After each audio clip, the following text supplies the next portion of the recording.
আমার স্বামী বিদেশ যাওয়ার জন্য কিছু টাকা ধার জন্য আমার ছোট দেবরের বাসায় গেলাম। আমার স্বামী আমাকে রেখে বাসায় ফিরে গেল। রাতে খাওয়া দাওয়া সেরে আমার দেবরকে টাকার কথা বললাম। আমার দেবর বলল, টাকা দিতে পারি, তবে একটা শর্ত আছে। বন্ধুরা, আমার স্বামী বিদেশ যাবার চেষ্টা করছে।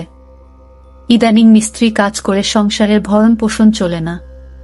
প্রতি মাসে কিছু পরিমাণ টাকা খরচ হয়ে যায়। বিগত 3 বছরে প্রায় 40,000 টাকা খরচ হয়ে গেছে। দিন দিন টাকার পরিমাণ বেড়েই চলেছে। চোখে মুখে সর্ষে ফুল দেখতে পেলাম। গ্রামের একজন প্রবাসী ভিসা দেওয়ার অফার দেয়। আমার স্বামী বিদেশ যাওয়ার ইচ্ছে জাগল। ভিসা বাবদ 3,20,000 টাকা মতো লাগবে, কিন্তু হাতে টাকাগুলি বলতে মোটেও নেই। উপায়ন্ত না দেখে আমার ভাসুর অমিতের মাধ্যমে ব্যাংক হতে বিভিন্ন মানুষের নামে 50,000 টাকা ম্যানেজ করা হলো। বাকি টাকার কোনো ব্যবস্থা কিভাবে করি, পথ পাচ্ছিলাম না। একদিন আমরা বসে আলোচনা করলাম যে শহরে আমার স্বামীর 2 জন মামাত ভাই থাকে, তাদের বাসায় গেলে কোনো সাহায্য পাওয়া যায় কিনা দেখা যেতে পারে। যেই ভাবা সেই কাজ। আমরা দিনক্ষণ ঠিক করে প্রথমে আমার দেবরের বাসায় গিয়ে উঠলাম। দেবর অবিবাহিত, সরকারি ভালো চাকরি করে ভালো মাইনে পায়। তাছাড়া ভালো আউট ইনকাম তার, সেজন্য কোনো অভাব নেই বললে চলে। সামনে বিয়ে করার প্ল্যান আছে বিধায় বিরাট আকারের একটি বাসা নিয়ে থাকে। আমরা বিকেলে দেবের বাসায় গিয়ে পৌঁছালাম। আমাদেরকে দেখে সে আশ্চর্য হয়ে গেল। সে বলল, আপনারা কোথায় হতে এলেন, কিভাবে এলেন, কি উদ্দেশ্যে এলেন? একসাথে অনেক প্রশ্ন করে আমাদেরকে বাসায় অভ্যর্থনা জানান। আমরা বাসায় ঢুকলাম, হাত মুখ ধুয়ে ফ্রেশ হলাম। দেবর বাড়ির সবার কথা জানতে চাইল, তাদের ও আমাদের বাড়ির সবার কথা তাকে জানালাম। আমরা যাওয়ার কিছুক্ষণের মধ্যে কাজের বুয়ার সাথে আমাদের সকলের জন্য রাতের খাবার তৈরির তাকে আদেশ দিয়ে দিল। আমাদের উদ্দেশ্যের কথা এখনই বললাম না, রাতে খাওয়া দাওয়া সেরে বলবো, প্ল্যান আছে। সন্ধ্যের সামান্য পরে আমার স্বামী বলল, আমি একটু আমার আরেক ভাইয়ের বাসা থেকে ঘুরে আসি, তারপর রাতে একসাথে খাওয়া দাওয়া করে কথা বলবো। দেবর বলল, রাতে ঠিক চলে আসবেন তো ভাইয়া? আমার স্বামী বলল, হ্যাঁ। তাহলে জানা শোনেন, যদি রাতে আপনি না আসেন আমি কিন্তু ভাবিকে আস্ত রাখব না বলে দিলাম। এই বলাতে আমরা 3 জনেই অট্টহাসিতে ভেঙে পড়লাম। আমার স্বামী চলে গেল। আমি আমার শিশু বাচ্চাকে খাওয়ালাম এবং তাকে ঘুম পাড়িয়ে দিলাম। আমরা দেবর ভাবি সোফায় বসে টিভি দেখছিলাম আর রাজ্যের নানা কথাতেই মশগুল হয়ে গেলাম। কথার ফাঁকে আমাদের উদ্দেশ্যের কথা বললাম। তোমার ভাই বিদেশ যেতে চায়, কিন্তু টাকার খুব অভাব, মোটামুটি টাকা জোগাড় করেছি, আরো 1 লাখ টাকা দরকার, তুমি দিতে পারবে ভাই? আমি কথাটা উপস্থাপন করলাম। দেবর বলল, এত টাকা আমি একসাথে এখনো দেখিনি বলে দুষ্টুমির ছলে সোফায় কাত হয়ে পড়ে গেল। অভিনয় করার দরকার নাই বলে আমি তাকে টেনে তুললাম। এরপর আমরা রাতের খাবার খেয়ে নিলাম। আমার স্বামী সেদিন রাতে বাসায় আসলো না। তার জন্য অপেক্ষা করে রাতে আমরা শুয়ে রইলাম। নতুন জায়গা, তেমন ভালো ঘুম হলো না। সকালে স্বাভাবিকভাবে নাস্তা সেরে নিলাম। আমার স্বামী আসলো, তাকে নাস্তা দিলাম। আমরা চলে যাবার প্ল্যান করলাম। তার আগে আবার একবার দেবকে টাকার কথা বললাম। দেবর বলল, টাকা জোগাড় করতে আমার সপ্তাহানেক সময় লাগবে। কখন লাগবে তোমাদের টাকা? আমি বললাম, আগামী 10 দিনের মধ্যে হলে আমাদের চলবে। আমার স্বামীর দিকে লক্ষ্য করে বলল, তাহলে আগামী সোমবার তুমি আবার এসো, আমি কিছু টাকা দিতে পারবো। বাকি টাকা তুমি অন্য কোথাও সংগ্রহ করতে পারো কিনা দেখ। আমার স্বামী কি যেন চিন্তা করলই। তারপর বলল, তাহলে আমি তোর ভাবিকে রেখে যাই। তুই যত তাড়াতাড়ি পারিস টাকা জোগাড় হলে তোর ভাবিকে পাঠিয়ে দিস, কেমন? আমি আপত্তি করলাম। আমার স্বামী আড়ালে নিয়ে আমাকে বলল, যদি আমরা কেউ সামনে না থাকি তাহলে সে যদি টাকার কথা ভুলে যাবে। আর তুমি এখানে থাকলে এমন কিছু ঘটবে না। তুমি এখানে থাকো, টাকা যে কোনো উপায়ে আমাদের পেতে হবে। আমি বাড়ি গিয়ে বাকি টাকা জোগাড় করতে হবে। আর তুমি বুঝিয়ে সুঝিয়ে বেশি টাকা নিতে পারবে কি না দেখবে। আমি রয়ে গেলাম। আমার স্বামী চলে গেল। আমার স্বামীকে গাড়িতে তুলে দিয়ে 1 ঘন্টার মধ্যে দেবর ফিরে আসলেও দিনে কোনো প্রকার দুষ্টুমি করেনি। রাত হলো, সে রাতের কথা। কিছুক্ষণ পর বলছি, রাত প্রায় 9টা বাজলো। আমরা রাতের খাওয়া দাওয়া সেরে নিলাম। এবার ঘুমানোর পালা। আমি আমার শিশু সন্তানকে পাত্রে দুধ খাওয়ায় ঘুম পাড়িয়ে নিলাম। আমি বিছানায় গিয়ে শুনলাম দেবর টিভি অন করে সোফায় আরাম করে বসল। বসে আমায় ডাকল, ভাবি সোফায় আসো। আমি কোনো জবাব না দিয়ে বিছানায় শুয়ে রইলাম। একবার আমাকে ডেকে সাড়া না পাওয়ায় সোফা হতে উঠে আসলো এবং আমাকে ভাবি বলে ডাকতে লাগলো। আমি সাড়া না দিয়ে পারলাম না। বললাম, অনেক রাত হয়েছে, ঘুমিয়ে পড়ো। এরপর সে বিছানায় গিয়ে শুয়ে পড়ল। কতক্ষণ ঘুমালাম জানি না, আমার ঘুম ভেঙে গেল। আমার ঘুম ভাঙলে আমি তাকে বুঝতে দিলাম না। বুঝতে পারলাম ঘুমের মধ্যে কি ঘটনা ঘটে গেছে। ভাবলাম আর থাকবো না, চলে যাব। তাই সকালে নাস্তা খেয়ে রেডি হলাম। তখনই মনে হলো এভাবে চলে গেলে স্বামীর টাকা জোগাড় হবে কিভাবে।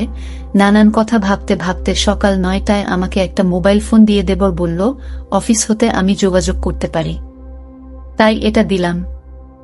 এই বলে সে অফিসে চলে গেল। আমি একা তার পথ চেয়ে বসে রইলাম। অফিসে চলে যাওয়ার পর আমি সম্পূর্ণ একা বসে বসে টিভি দেখছিলাম। দরজায় কড়া নাড়ল। দরজার পাশে গিয়ে জিজ্ঞেস করলাম কে। বাহির হতে জবাব এলো, আমি কাজের বুয়া খুলে দিলাম। ভুয়া পাক শাক সব শেষ করে আমার কাজ হয়ে গেছে বিদায় নিয়ে চলে গেল। আমি আবার টিভি দেখায় মগ্ন হলাম। বেলা প্রায় 1টা বাজল। আমি স্নান করার জন্য প্রস্তুতি নিলাম। এমন সময় মোবাইল বেজে উঠল। দৌড়ে গিয়ে রিসিভ করলাম। ওপার হতে আমার দেবর বলতে লাগলো, ভাবি আমি একজন লোকের হাতে 10,000 টাকা পাঠাচ্ছি। লোকটা আমার খুব আপন, একটু ভালো করে মেহমানদারি করবেন। চা নাস্তা যা চায় তা দেবেন, কোনো কার্পণ্য করবেন না, বুঝলেন? টাকাগুলো আপনার জন্য। আমি ঠিক আছে বলে ফোন রেখে দিলাম। আমি আবার টিভি দেখার জন্য সোফায় বসলাম। টিভিতে একটা ইংলিশ সিনেমা চলছে। এমন সময় দরজায় কড়া নাড়ার শব্দ হলো। দরজা খুলে দিলাম। এ কি দেখছি! সম্পূর্ণ এক নিগ্র মানুষ, প্রায় 6 ফুট লম্বা, হাতের আঙুলগুলো যেন আমাদের বাঙালিদের হাতের বাহুর মতো, যেমন লম্বা তেমনি মোটা। লোকটি বাংলায় বলল, আসতে পারি ভাবি? আমি হেসে বললাম, হ্যাঁ আসুন। লোকটি সরাসরি সোফায় গিয়ে বসল। তাড়াতাড়ি চা নাস্তা তৈরি করে তাকে পরিবেশন করলাম। সে 10,000 টাকা আমার হাতে গুজে দিল। আমার খাতিরদারি তার নাকি বেশ ভালো লেগেছে। বিদায়ের সময় আমার কান্না এসে গেল। সে আমাকে বলল, কেঁদো না। যদি সম্ভব হয় আমি আবার একবার আসবে। তার চলে যাওয়ার পথে এক দৃষ্টিতে তাকিয়ে রইলাম। ভাবলাম সে যদি আমাকে সাথে নিয়ে নিত। বিকাল বেলায় আমার দেবর অফিস হতে ফিরে এসে লোকটির কথা জানতে চাইল টাকা দিয়েছে কিনা। বললাম হ্যাঁ দিয়েছে। আমার দেবর আশ্চর্য হয়ে আবার জানতে চাইল, তাহলে দিয়েছে? আমি বললাম হ্যাঁ দিয়েছে। তো এতে আশ্চর্য হওয়ার কি আছে? আমার দেবর হেসে উঠে বলল, এমনি এমনি দেওয়ার কথা ছিল না। আমি কোনো কথা না বলে চুপ হয়ে রইলাম। আমার নীরবতা এসে যা বোঝার বুঝে গেল। আমাকে বলল, ভাবি দুনিয়াটা বড়ই কঠিন, কেউ কাউকে এমনি এমনি টাকা দিতে চায় না, সবাই বিনিময়ে চায়। সে আমাকে ধারে টাকা দিয়েছে, যথাসময়ে এগুলো ফেরত দিতে হবে। আমি তোমাদের টাকা প্রয়োজনের কথা এবং তোমার উপস্থিতির কথা সব জানিয়েছিলাম। তুমি যদি দাদাকে যদি কিছু না বলো তাহলে 1 থেকে 2 লাখ টাকা জোগাড় করে দেওয়া যাবে। শুধু দাদাকে বলবে সব টাকা আমি দিয়েছি। এতে টাকাও জোগাড় হয়ে যাচ্ছে। তখন ভাই বিদেশ যাওয়া নিশ্চিত হচ্ছে। আমি তার কথা নির্দেশ সব শুনছিলাম। উপদেশ শেষ করে আবার সম্মতি জানতে চাইলে আমি কোনো উত্তর না দিয়ে নীরব রইলাম। আমার চোখে ভেসে উঠতে লাগলো। আজকের লোকটির কথা কি নাম কে জানে, জিজ্ঞেস করা সম্ভব হয়নি। খ্রিস্টান না মুসলমান তাও জানা যায়নি। তবে হিন্দু নয় যে সে ব্যাপারে নিশ্চিত। আমার দেবর আমার সম্মতি আবার স্পষ্ট করে জানতে চাইল। বললাম, আমি কি বলবো, তুমি যা ভালো মনে করে তাই করতে পারে। আমার সম্মতির লক্ষণ দেখে বলল, রাতে একজন মেহমানকে দাওয়াত করেছি। কিছুক্ষণ পর কাজের বুয়া আসলো। সে বিকেলে চা নাস্তা তৈরি করার পাশাপাশি রাতে রান্নাবান্না শেষ করে চলে গেল। কে আসছে, কেমন হবে, লোকটি মনের ভিতর একটা চঞ্চলতা কাজ করতে লাগলো। রাত 9টা বাজলেই আমি দেবরকে বললাম, খেয়ে নেবে না, মেহমানের জন্য অপেক্ষা করবে? বলল, না মেহমান কে আসবে, চলো আমরা খেয়ে নিই। আমরা খেয়ে নিলাম।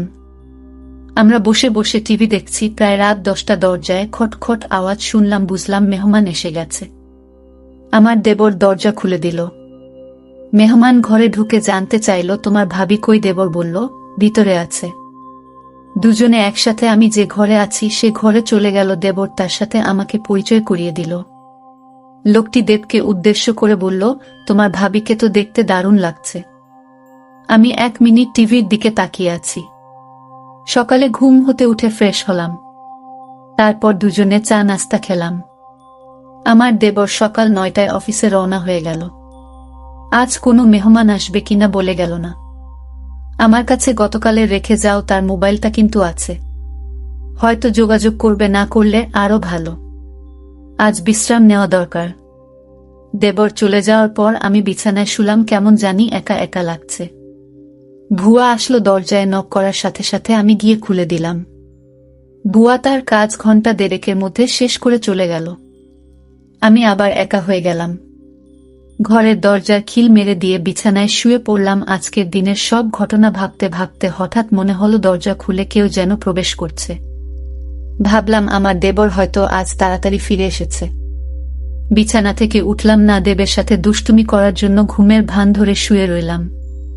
দেবর ঘরে ঢুকে দরজা বন্ধ করে দিল। আস্তে 1 পা 2 পা করে আমার ঘরে প্রবেশ করল। আমি আজ প্রতিজ্ঞা করলাম, আমি চোখ খুলব না। দেবরটা আমার ঘরে ঢুকে কোনো কথা বলল না। অনেকক্ষণ দাঁড়িয়ে থেকে যাতে করে আমি জেগে না উঠি। আমার কাছাকাছি বসো। চোখ খুলে আমি হতভম্ব হয়ে গেলাম। এ সম্পূর্ণ এক অপরিচিত এক লোক। আগে কখনো তাকে দেখিনি। আমি জিজ্ঞেস করলাম, আপনি কে? বলল, আমাকে কেউ পাঠায় নাই। আমি পাশের বাসায় থাকি এবং এই ঘরগুলোর মালিক। বাসা হতে বের হওয়ার সময় দেখলাম তোমার দরজাটা লাগাওনি। আমি ঢুকলাম। ভাবলাম একটু গল্প করে যাই। সে বলল, আমি তোমাদের সমস্যার কথা শুনেছিলাম। কি সমস্যা বলো তো? জবাবে বললাম, আমার স্বামী বিদেশ যাওয়ার জন্য টাকা ধার চাইতে এসেছিলাম। টাকা জোগাড় হয়েছে। তোমার কি সে আপন দেবর? না, আমার স্বামীর গ্রাম্য বাল্যবন্ধু এবং দূর সম্পর্কের চাচাতো ভাই। লোকটি হেসে উঠল। তাই চিন্তা করো না, আমি তোমাকে সাহায্য করব। আমি এখানে একা থাকি, কেউ নেই। যতদিন থাকো আমি তোমাকে সেলফ করব। আমি এখনই টাকা দিচ্ছি। এই বলে বাসায় গিয়ে টাকা নিয়ে ফিরে আসলো। টাকা দিয়ে বলল, কাউকে বলবে না। মেঘ না চাইতে জল পেলাম। লোকটা বলল, দুপুর বেলায় আমাদের বাসায় এসো, তোমার সাথে গুরুত্বপূর্ণ কথা আছে। দুপুর হতে আরো 3 ঘন্টা বাকি আছে। অপেক্ষা করতে করতে যখন 2টা বাজলো, আমি আস্তে আস্তে 1 পা 2 পা করে বাড়ির মালিকের ঘরের দরজায় গেলাম। দরজায় চোখ রাখলাম, কিছু দেখলাম না। দরজায় আস্তে করে টোকা দিলাম, কারো জবাব পেলাম না। দরজায় হাত দিতেই দরজা খুলে গেল। ভিতরে ঢুকে দেখলাম সে তার রুমে শুয়ে আছে। আমি তার পাশে গিয়ে দাঁড়ালাম। আমায় দেখে খুশিতে হেসে বলল, তুমি এসেছ। লোকটা বলল, তুমি দেখতে আমার বড় মেয়ের মতো। সে দেশের বাইরে থাকে। কয়েক বছর হলো সে বাসায় আসে না। নিজেকে একা একা লাগে। লোকটা বলল, তোমার এখানে আর থাকার দরকার নাই। তোমার যত টাকা লাগে সব আমি দিচ্ছি। দুনিয়াতে এখনো অনেক ভালো মানুষ আছে যারা কোনো বিনিময় চায় না। অনেক দিনের জমানো কথাগুলো তার সাথে শেয়ার করে প্রায় ঘন্টা 2 পর আমি আমার দেবর ঘরে ফিরে এলাম। এভাবে আমার টাকা জোগাড় হয়ে গেলে দেবরকে বললাম, আমি চলে যেতে চাই। দেবর না বলল না। তারপরের দিন সকালে আমায় বাসে তুলে দিলে আমি বাড়ি চলে এলাম। কয়েকদিন পর আমার স্বামী বিদেশ চলে গেল। বন্ধুরা, আজকে বিদায় নিচ্ছি। গল্প ভালো লাগলে একটা লাইক দিয়ে বন্ধুদের সাথে শেয়ার করে দাও। আর এই চ্যানেলটি নতুন দর্শক হয়ে থাকলে চ্যানেলটি সাবস্ক্রাইব করে নিতে ভুলবে না নতুন নতুন গল্প পেতে। দেখা হবে আগামীকালের নতুন ভিডিওতে।